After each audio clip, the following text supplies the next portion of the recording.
Shalom God Lovers, kita jumpa lagi dalam program Word from Heaven. Kali ini saya ingin sama-sama mengajak kita merenungkan bagaimana kita sebagai seorang Kristen di tengah-tengah kehidupan modern ini, di mana perubahan-perubahan terjadi, bahkan ada banyak standar-standar moral duniawi yang sepertinya menekan kita dan memaksa kita untuk melemahkan atau mengendurkan pandangan kita, standar moral kita yang sesuai dengan konsep Alkitabiah. Oleh karena itu, di beberapa renungan ke depan saya akan mengajak kita bagaimana caranya agar kita tetap bisa bertahan sebagai orang Kristen di tengah-tengah kehidupan modern ini. Nah, pertama-tama yang harus kita lakukan adalah tetap berpegang pada standar moral.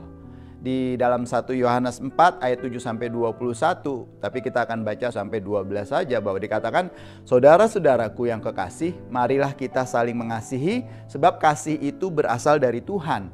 Dan setiap orang yang mengasihi lahir dari Tuhan dan mengenal Tuhan.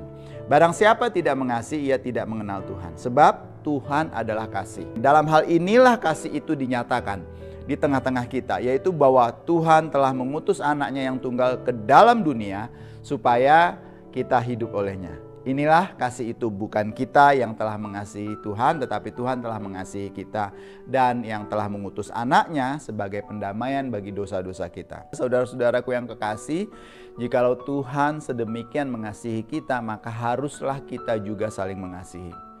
Tidak ada seorang pun yang pernah melihat Tuhan. Jika kita saling mengasihi, Tuhan tetap di dalam kita dan kasih-Nya sempurna di dalam kita. Haleluya, amin. Bapak Ibu, Saudara, God's lover yang dikasihi Tuhan, pencinta program Word from Heaven, kebanyakan orang-orang Kristen telah mengendurkan atau melunakkan pandangan mereka selama beberapa waktu ini tentang mengenai isu-isu moralitas, di mana kita melihat semakin banyak orang di dalam kehidupan sehari-hari kita, di dalam masyarakat kita yang tidak lagi begitu mempedulikan standar moral.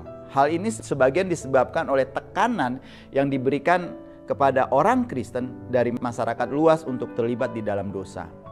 Jika kita benar-benar ingin mengikuti dan melayani Tuhan Yesus, kita perlu, Bapak Ibu, mempertahankan komitmen terhadap moralitas Alkitabiah. Terlepas dari apa yang dikatakan orang lain kepada kita. Kita harus mengadakan perlawanan, terutama pada isu-isu yang lebih panas. Ya, seperti LGBT, kehidupan yang hedonis, dan lain sebagainya, yang lebih banyak orang pada masa kini senang sekali untuk flexing, memamerkan kekayaan, kemewahan, dan lain sebagainya. Dan kita harus belajar bagaimana mengabaikan orang-orang ini apabila integritas kita dikompromikan. Kita mulai tergelincir semakin jauh dari kasih karunia Tuhan. God lovers, di bacaan kita tadi 1 Yohanes 4 ayat 7 dikatakan, saudara-saudaraku yang kekasih, marilah kita saling mengasihi. Karena apa? Kasih itu berasal dari Tuhan dan setiap orang yang lahir dari Tuhan dan mengenal Tuhan. Sebenarnya walaupun kasih merupakan suatu aspek dari buah roh yang kita bisa lihat di dalam Galatia, dikatakan bahwa tetapi buah roh ialah kasih, sukacita, damai sejahtera, kesabaran, kemurahan, kebaikan, kesetiaan, kelemah lembutan, penguasaan diri. Tidak ada hukum yang menentang hal-hal itu. Nah, hal-hal seperti ini harusnya ada di dalam kehidupan kita dan kita harus komitmen untuk terus ada di dalam kehidupan karena ini merupakan bukti dari kelahiran baru kita.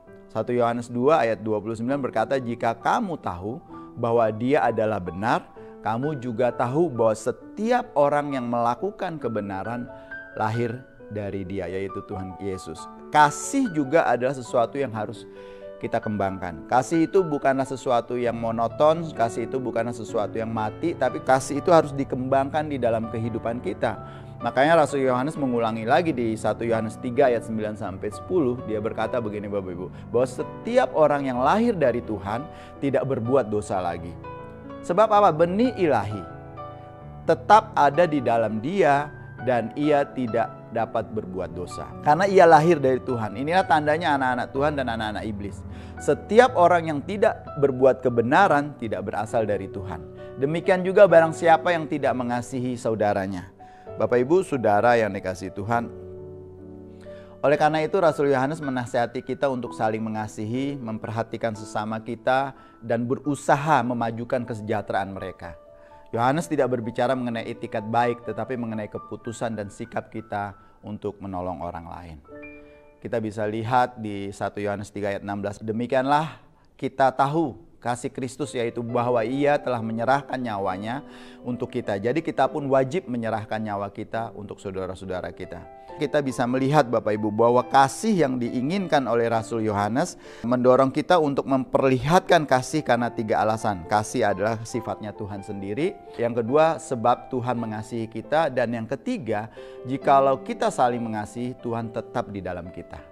Dan kasih-Nya sempurna di dalam kita. Oleh karena itu, untuk bisa tetap bertahan di dalam kehidupan modern seperti ini yang selalu menantang kita, kita harus memiliki standar moral pertama-tama, yaitu mengasihi apapun yang terjadi. Kiranya Tuhan memberkati kita semua. Mari kita berdoa. Terima kasih ya Tuhan untuk kesempatan kali ini kami boleh bersama-sama merenungkan kembali bagaimana caranya agar kami dapat bertahan di dalam kehidupan yang terus-menerus berubah. Pimpin kami dan tolong kami. Terima kasih untuk firman-Mu. Di dalam nama Tuhan Yesus Kristus. Haleluya. Amin. God Lover diharapkan membagikan YouTube ini kepada saudara, kerabat maupun teman dimanapun mereka berada. Agar banyak orang lagi lebih diberkati. Terima kasih. Tuhan Yesus memberkati kita. Salam.